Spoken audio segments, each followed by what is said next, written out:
안녕하세요 여러분. 저는 오늘 존 웨슬리 목사님의 저작들을 통해서 웨슬리 목사님이 어떻게 성만찬에 대해 이해하고 있으신지에 대해서 한번 살펴보도록 하겠습니다. 이 강의는 온라인 유튜브 쿨 세미나리 튜토리얼에서 갖고 왔습니다.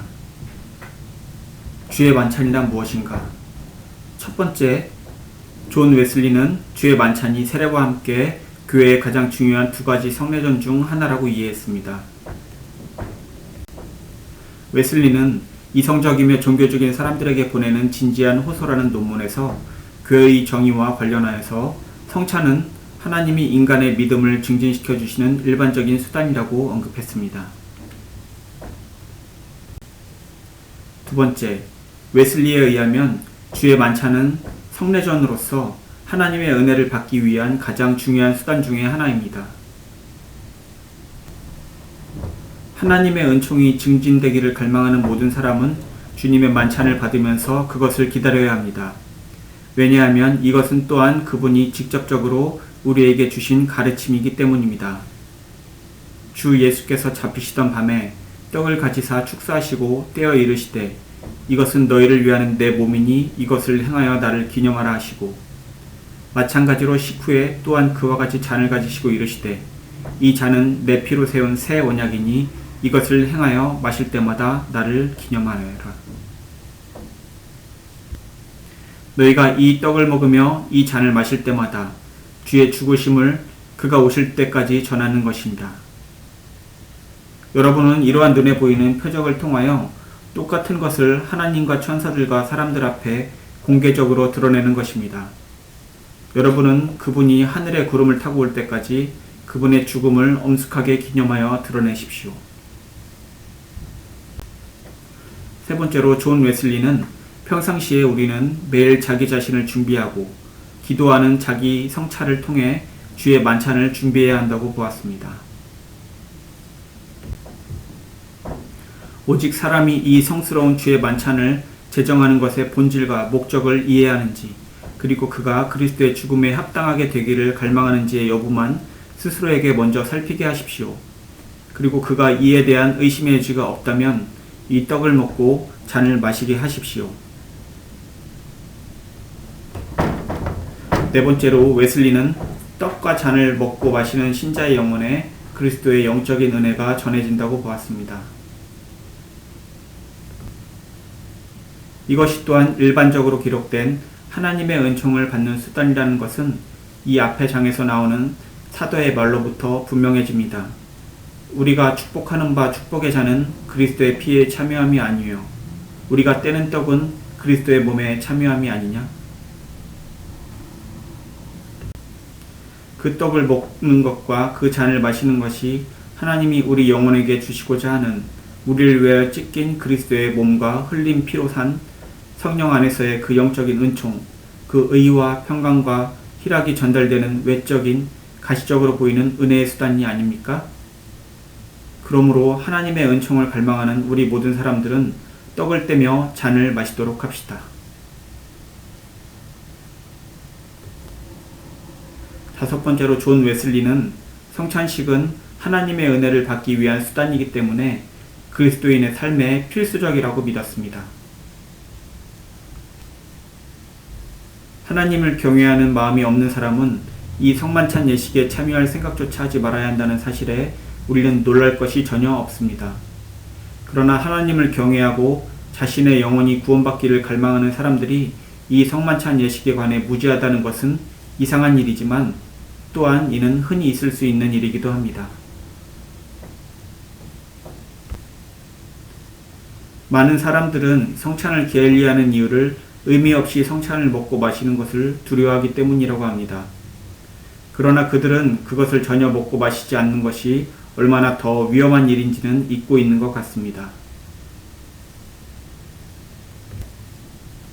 여섯 번째로 웨슬리는 그리스도인들이 가능한 한 자주 성찬에 참여해야 하는 6가지 이유에 대하여 제시했습니다. 첫째는 그것은 그리스도의 명백한 명령이기 때문입니다. 둘째는 그것은 우리의 과거의 죄를 용서하고 우리의 영혼을 강화시키고 새롭게 하는 수단이기 때문입니다. 셋째는 여기에서 하나님의 은혜는 우리에게 우리의 죄사함을 확인시켜주고 우리가 그 죄를 떠날 수 있게 해주기 때문입니다. 넷째는 이 순종은 하나님을 기쁘시게 해드리고 우리의 영혼에 유익이 되기 때문입니다.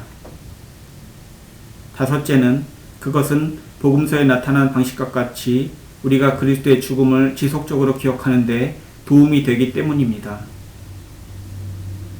여섯째는 자기 성찰과 기도에 의한 준비는 마음의 목적과 욕구들을 정화시켜 주기 때문입니다. 일곱 번째로 웨슬리는 성찬식이 우리 죄가 용서받았다는 확신의식뿐 아니라 우리의 과거의 죄를 회개하는 회심의 의식이기도 하다고 생각했습니다.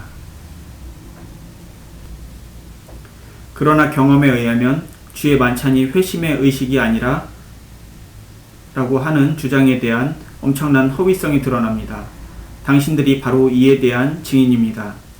현재 많은 사람들은 하나님을 향한 자신들의 회심의 시작이 주님의 만찬을 받는 자리를 통해 이루어졌다는 것을 알고 있습니다. 이제 이런 종류의 단일 사례가 전체 주장을 전복시킵니다. 다른 주장의 거짓은 성경의 교훈과 사례를 통해 나타납니다. 우리 주님께서는 회심하지 않는 사람들, 아직 성령을 받지 못한 사람들, 신자들이 아닌 사람들에게 그분을 기념하여 성찬을 받도록 명령하셨습니다. 그리고 이 사람들에게 주님께서는 자신의 손으로 직접 성찬의 요소들을 전달하셨습니다. 여덟 번째로 웨슬리는 자신의 일기와 다른 곳에서 반복적으로 성만찬과 관련된 4가지 원칙을 열거했습니다. 첫째, 주의 만찬은 필요에 따라 선행적 은총, 칭의의 은혜 혹은 성화의 은혜를 사람들에게 전달하는 수단으로서 하나님께서 제정하신 것입니다. 둘째, 주의 만찬을 받는 사람들은 하나님의 은혜가 죄로부터 그들을 멀리하게 하거나 그들의 죄를 용서받거나 하나님의 형상대로 그들의 영혼을 새롭게 하기를 원한다는 것을 알고 느끼는 모든 사람들입니다. 셋째, 우리가 주님께 무엇을 드리기 위함이 아니라 주님께서 보시기에 가장 최고의 것을 받기 위해 성만찬에 참여할 때 우리가 반드시 사전에 준비해야 할 것은 없지만 주님께서 우리에게 기쁨으로 주시는 것을 기꺼이 받으려는 소망을 가지고 우리는 주의 만찬에 참여해야 합니다. 넷째, 주님의 성찬에 참여할 때 어떤 적격한 조건이 필요하지는 않지만 우리가 죄인임과 무력한 인간이라는 것에 대해서는 분명하게 인지하고 있어야 합니다. 자신이 지옥에 더 적합하다는 사실을 인지하고 있는 모든 사람들은 이러한 성찬의 방법뿐만 아니라 그리스도께서 약속하신 다른 방법들을 통해서도 그리스도께 나아가기에 적합한 사람들입니다. 마지막으로 웨슬리의 주의 만찬에 대한 이해는 그리스도인이 적어도 3가지 방법으로 구원의 길에 이르는 데 도움을 줍니다. 첫째, 과거의 그리스도의 고난을 나타내는 기념으로서의 성만찬. 이 성찬은 우리가 유일하게 구원받을 수 있는 그리스도께로 우리의 믿음을 인도합니다. 한 번에 우리 모두를 위해 이루어진 그리스도의 희생의 결과는 현재의 힘으로 되돌아오거나 우리에게 회상됩니다. 둘째, 그리스도의 고난의 첫 열매를 현재의 은혜로 전하는 수단으로서의 성만찬. 그리스도의 실제는 찰스 웨슬리의 성령 강림을 희구하는 기도에서 표현된 것처럼 성령을 통해 중재됩니다. 성령이여 오셔서 당신의 역사하심을 통하여서 우리가 표적을 깨닫게 하옵소서. 이 떡에 당신의 생명을 불어넣고 이 잔에 당신의 권능을 실어주시옵소서. 셋째, 앞으로 다가올 영광을 우리에게 보증하는 확실한 맹세 서약으로서의 성만찬. 이것은 우리의 최종적인 운명을 대비해주기 위하여 믿음을 가져다주는 수단으로서의 성만찬입니다. 감사합니다.